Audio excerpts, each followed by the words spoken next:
Overcoming the Majors, in association with RBS, the Royal Bank of Scotland Group.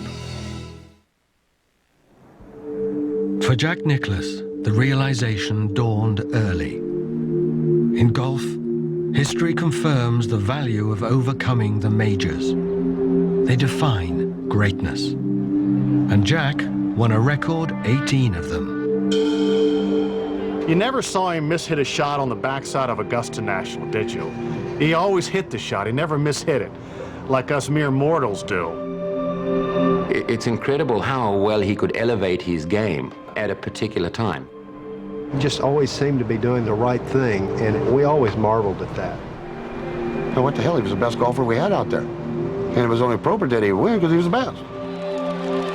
I think Nicklaus did it with just God-given talent. So, who better qualified to share his wisdom than six-time Augusta champion Jack Nicklaus, masterful at the Masters.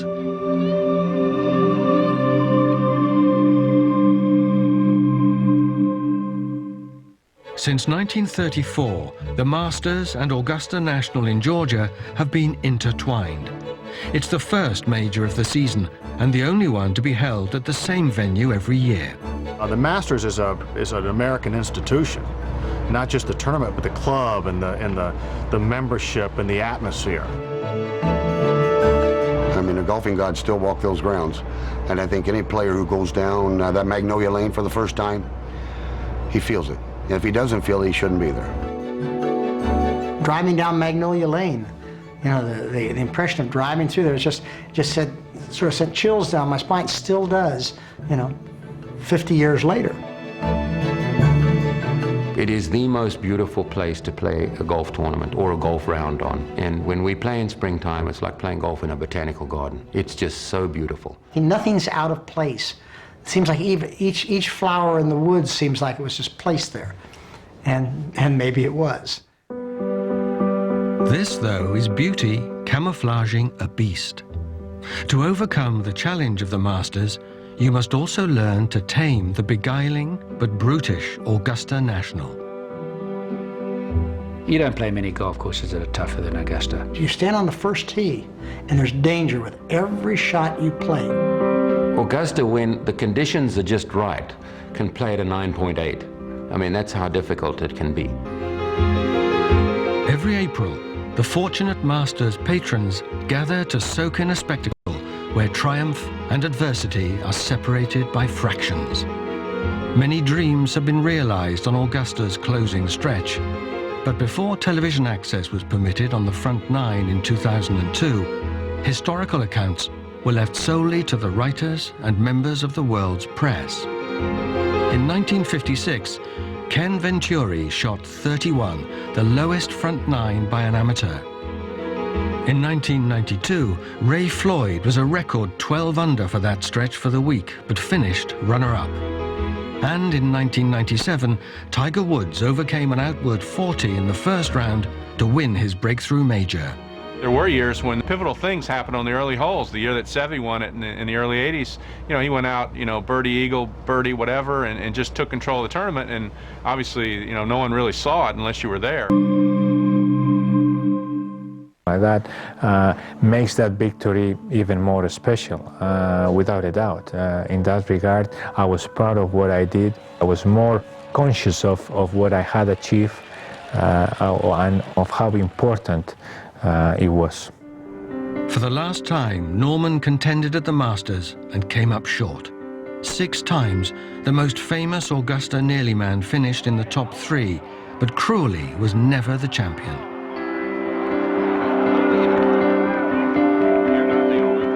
Norman was as good as Tiger Woods is. It's just that Tiger Woods is unbelievable on Sunday, and Greg was not too good on Sunday, especially in majors. And I think Greg had over 30 second-place finishes on tour, which I'm sure he's not overly thrilled about. Even through the heartbreak of allowing a 6-shot lead to slip through his fingers in 1996, Norman's sportsmanship and graceful acceptance remained steadfast. At the end of the day, it's how I handled it. made me, in the eyes of the public, a different person, I think. And yeah, sometimes you get a lot out of winning a golf tournament, but I got a lot out of losing it as well. Morning, sir. You'll be playing with a lady today. Hello, mister. Hiya.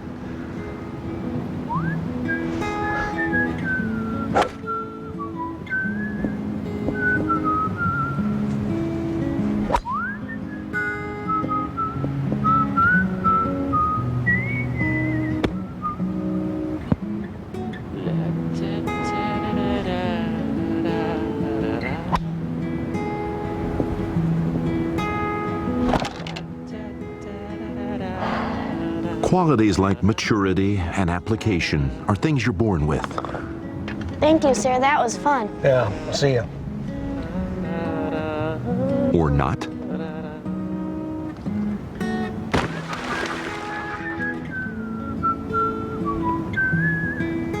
Make it happen. RBS, the Royal Bank of Scotland Group. And in you needing 3 pars to win, you've got to have something special. And that is something that's a gift, I think. You got to realize that most of the guys that are there are champions. They wouldn't have been there if they hadn't won. So they know how to win. And it's being able to go to that next level, be able to win the Masters. And I think it's tough for a lot of fellas. Some fellas it's not. And for Jack, it was second nature. Even in 1986, aged 46, and foolishly dismissed as yesterday's man by sections of the American media, Nicklaus again sent cheers reverberating through the Augusta pines. The backside, you can make bogeys, and you can make birdies and eagles. And that's exciting, not only for the fans and the TV viewers, but for the players as well. You can have a spectacular collapse, or you can have a spectacular run of holes. Nicklaus produced a story that transcended golf. 23 years after winning his first Masters, the irrepressible veteran recorded unprecedented victory number 6. Without exaggeration, it was one of the classic sporting happenings of the 20th century.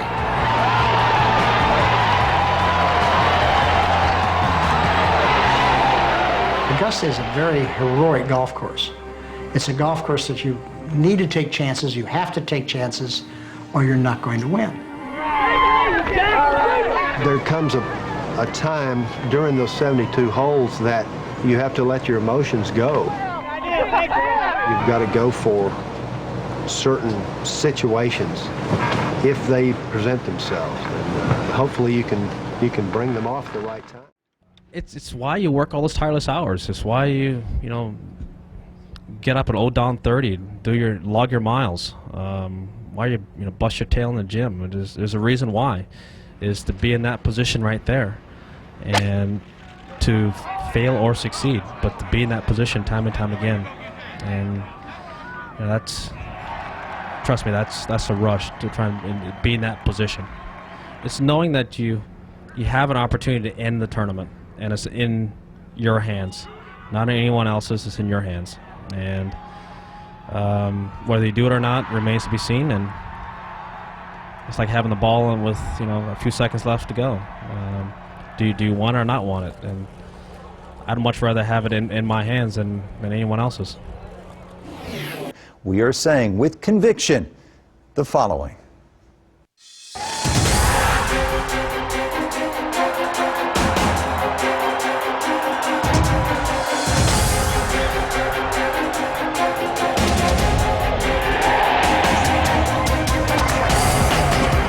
True.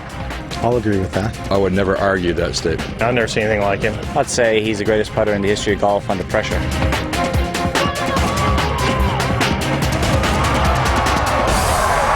He's the best pressure putter I've seen, but I didn't see Jack Nicklaus in his prime either. NBC's Bob Murphy did. When he was playing and playing well, he made every putt under 10 feet. It's over. He's remarkable. And yet, I can honestly say Jack did not make the putts from 20 to 30 feet, 35 feet like Tiger does. Johnny, that's better than most. How about him? That is better than most. Better than most! For Tiger, kids play really recalling the earliest lessons from Earl. How do you teach a 2-year-old distance? You don't. There's no such thing as stepping it off. 2 inches and 2 miles, you don't know the difference. So my dad always had this idea of always putting to the picture. So whatever you look at, you just putt to.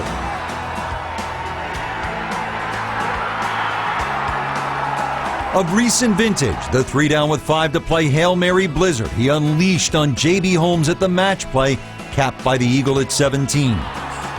You could be there all night and not make it, you know, and on command, boom, it goes in. The same could be said of his putt in Dubai, or the putt at Bay Hill. He's extremely conscientious of his speed, always. It doesn't matter if he's hitting 3-footers, 5-footers, or 60-footers. You know, the constant pace of his stroke from start to finish, it never really varies too much in, you know, there's no jerky movements. His head doesn't move. He never looks up on a putt. You know, Tiger just stands there, he looks perfect. I think his technique is beautiful. You have to have great technique, and you have to have great nerves, and you have to have great trust in your technique. That trust was forged from the intensity of all those pressure putts all these years. You're not afraid to be in that situation to either fail or succeed. You see him when he was 16 years old, winning the U.S. Amateur at Sawgrass, making the putt at 17 there. And that's kind of how it all started. It's just hard to put a finger on how he does it, but he does. If it needs to be made, it's made. Chris DiMarco doesn't have that in him. Look out. He's all fight, all go, all the time. He lives and dies on every shot. He gives 100% all the time. He's a real model of a gritty athlete. Tiger just hits a terrible shot. Flails it left. He's gone. Tiger might make 4. Chris has got to have a putt for 2. Game on. When he was deciding how to play that shot, there was a ray of light coming through the trees, and he played the ball to a spot of light, which just struck me as how perfectly Tiger, because he is the ultimate ray of light in golf, and he played the ball to that spot, and then look what happened. Well, here it comes. Oh, my goodness.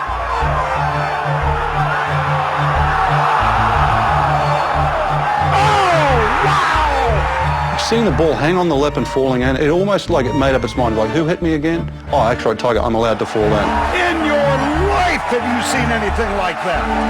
Had bought him some insurance coming up the last 2 holes, and it turned out he really needed that insurance.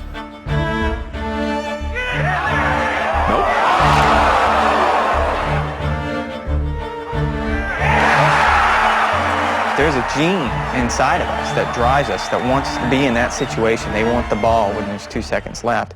Chris DiMarco's got that. I don't know how many other guys out on tour have it.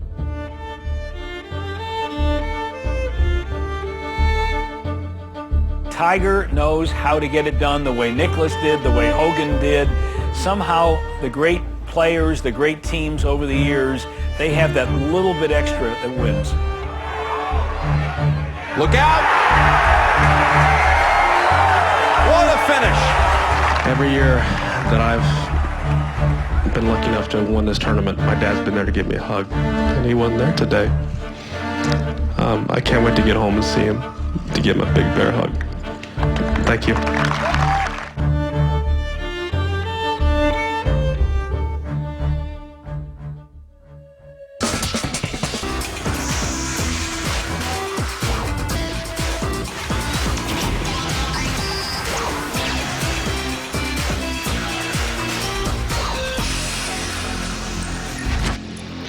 Today on How It's Made, golf balls.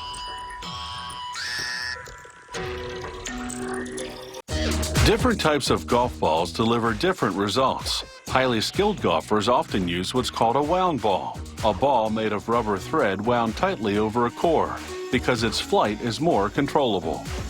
But most people use what's called a two-piece ball, a ball whose core is covered in a dimpled material. Today's golf ball has really come a long way if you consider that the early ones were made of feathers. This is what's inside now, a bouncy rubber. They mix it up with other chemicals to make a hot batter, and then roll it out like a pie crust, cooling it between two huge steel drums. Next, they push the rolled up rubbery sheets into this machine, called an extruder. There's a ram inside and it forces the rubber through a die.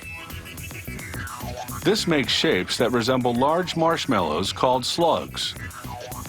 A conveyor belt sends them to a compression mold machine. Here, a worker positions the slugs in a steel mold. The slugs often vary in color depending on the type of ball being produced. When the door closes, the bottom part of the mold presses up into the top part, applying over a ton of pressure. This is a shape and bake system, because inside this mold, the newly rounded rubber is cooking at 332 degrees Fahrenheit.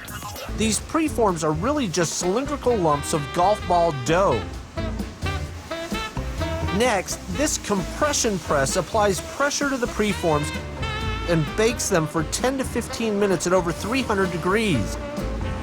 The result is a solid golf ball core.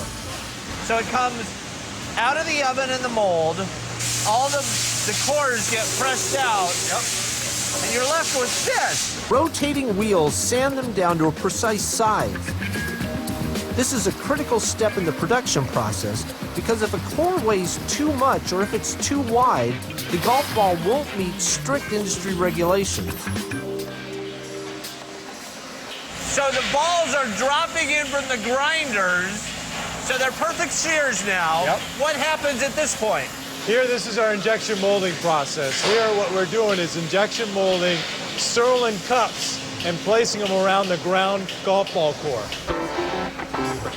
In other words, each golf ball core is now getting a heavy-duty, two-part thermoplastic outer cover made of Surlyn. Engineers chose this material because it's a highly durable plastic that does not degrade easily.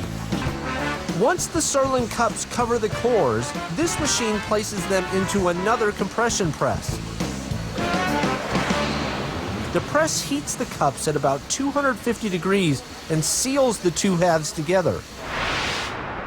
The design of the outer cover is another way engineers control the performance of the ball.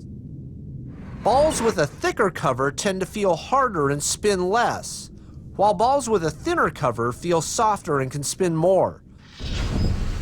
But this machine does one other thing to the balls, something that makes golf balls different from any other type of ball. It gives them the dimples. The trays have a dimple design that literally molds the dimples into the Surlyn. It's a golf ball. It's a golf ball with a lot of dimples on it. How many? This particular one has 392 dimples.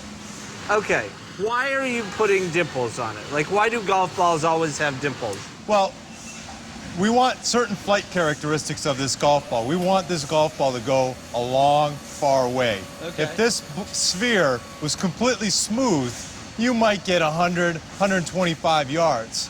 But with a engineered aerodynamic pattern put on this golf ball, now this thing could go 250 to 300 yards.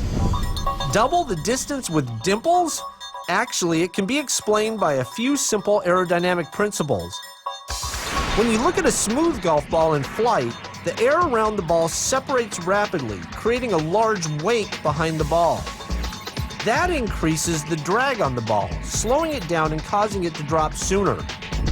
But a dimpled ball creates turbulent air around the ball, reducing the wake behind it and therefore the drag. Not only that, but a dimpled ball spins more, which improves the lift of the ball's trajectory. In other words, a dimpled ball stays in the air longer, and that means more distance covered to the green.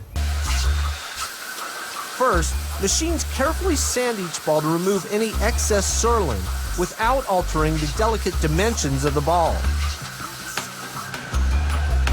Then the balls shuttle into a stamp machine, which prints a logo and ball identification information onto them.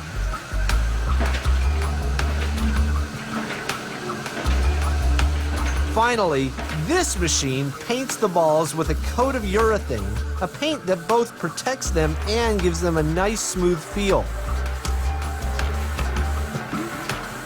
The machine is precisely calibrated to deliver an exact amount of paint to the surface of each ball to maintain its symmetry and its aerodynamics.